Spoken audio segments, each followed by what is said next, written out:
In the unforgiving light of day, doubts creep in like shadows, threatening to eclipse our lovers' budding romance. Hold on to your hearts, dear listeners, because this emotional roller coaster is about to take a turn that'll leave you breathless. Chapter 7. Brushstrokes of Doubt. The gallery was a converted warehouse in the artistic heart of Santa Teresa, its white walls a stark contrast to the vibrant street art outside. Camila stood before it, her portfolio clutched to her chest like a shield. She glanced down at the delicate silver bracelet on her wrist, the tiny fire extinguisher charm catching the morning light.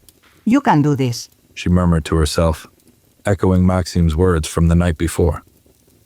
But as she reached for the door, her hand trembled. Inside, the cool air hit her like a wave, carrying the faint scent of paint and possibility. Mariana Duarte stood in the center of the room, a diminutive figure with steel-gray hair and eyes that missed nothing. So, Mariana said, her voice sharp as a knife. You're the girl Maxim's been raving about.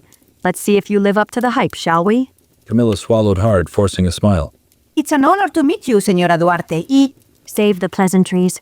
Mariana interrupted, gesturing impatiently. Show me your work. And don't expect me to go easy on you just because you've charmed our resident Russian art prince. Heat flooded Camilla's cheeks as she fumbled with her portfolio. As she laid out her pieces, she couldn't help but think of that first night in the cantina, of Maxim's eyes widening as he looked at her art. The memory gave her strength, even as doubt gnawed at her insides. Mariana circled the displayed works like a shark, her expression unreadable. Interesting use of color. She murmured, pausing before a vibrant cityscape. Bold. Almost aggressive. You're angry about something, aren't you, girl? Camila blinked, taken aback. I wouldn't say angry exactly. No? Mariana's eyebrow arched. Then what would you call this? She gestured to an abstract piece, all jagged lines and clashing hues. It's complicated. Camila admitted, her fingers unconsciously tracing the fire extinguisher charm. Life in the favelas, it's not easy, but there's beauty there too, and hope. I try to capture both. Mariana's eyes narrowed, following the movement of Camila's hand. I see Maxim's been giving out his little trinkets again. Tell me, does he still use those ridiculous metaphors? You've set my world on fire, perhaps. Or your art is a blaze of passion. Camila felt as though she'd been doused in ice water. What? Oh, don't look so shocked. Mariana waved a hand dismissively. Maxim's always had a soft spot for talented young artists. It's sweet, really. Until he gets bored and moves on to the next shiny object. The words hit Camila like a physical blow. She stumbled back, bumping into a pedestal. A small sculpture wobbled precariously. Careful! Mariana snapped, steadying the piece. This isn't some back alley cantina, girl. You can't go falling all over the place here. Camila flinched at the reference. Memories of that first night with Maxim flooding back. Had it all been just a game to him? A way to discover new talent, to play the magnanimous patron? I'm sorry. She mumbled, gathering her paintings with shaking hands. I should go. This was a mistake. Mariana's expression softened, just a fraction. Now, hold on. I didn't say your work wasn't good. In fact, it's quite promising. Raw, certainly, but there's real passion here. Camila paused, torn between hope and suspicion. But you said... I said Maxim has a history of getting overexcited about new artists. Mariana corrected. I didn't say anything about your talent. That stands on its own merits. She moved to a painting Camila had almost forgotten was in her portfolio. It was different from the others. Softer, more introspective. A quiet moment in a chaotic world. This one? Mariana said, her voice uncharacteristically gentle. Tell me about this one. Camila approached hesitantly. It's the view from my window, early morning, just before the city wakes up, when everything is still possible. Mariana nodded, a small smile playing on her lips. This is the one, you know. This is what sets you apart. Not the anger or the bold statements.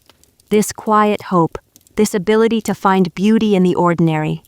That's your true gift. Camila stared at the painting, seeing it with new eyes. I didn't think. It's so simple compared to the others. Sometimes simplicity is the hardest thing to achieve. Mariana said. You have real talent, Camila. But talent isn't enough. You need to decide what kind of artist you want to be. What kind of person you want to be. The older woman's gaze was piercing, as if she could see right through to Camila's soul. Are you going to let your fears define you? Or are you going to push past them and create something truly extraordinary? Camila opened her mouth to respond, but no words came out. Her mind was a whirlwind of conflicting emotions: hope, doubt, fear, determination. I don't expect an answer now. Mariana said, her brisk tone returning. Take some time. Think about what I've said. And when you're ready, really ready, come back and we'll talk about that exhibition. As Camila left the gallery, her head spinning and her heart racing, she nearly collided with a familiar figure. Camila, Maxim's voice was concerned. how did it go? Are you all right? She looked up at him, at the warmth in his storm-gray eyes, and felt her chest tighten. How could she reconcile the man before her with Mariana's warnings? How could she trust her heart when her mind was screaming at her to run? I need some time She managed, stepping back. to think about everything. Hurt flashed across Maxim's face, quickly masked. Of course. Take all the time you need. I'll be here when you're ready to talk. As Camila walked away, her portfolio heavy in her arms, she felt as though she were standing on the edge of a precipice. Behind her lay the safety of the known, the comfortable familiarity of her struggles and dreams. Before her stretched a vast unknown, filled with possibility and peril in equal measure. The tiny fire extinguisher swung from her wrist, a constant reminder of the spark that had started it all. But was that spark strong enough to light her way forward? Or would it consume her, leaving nothing but ashes in its wake?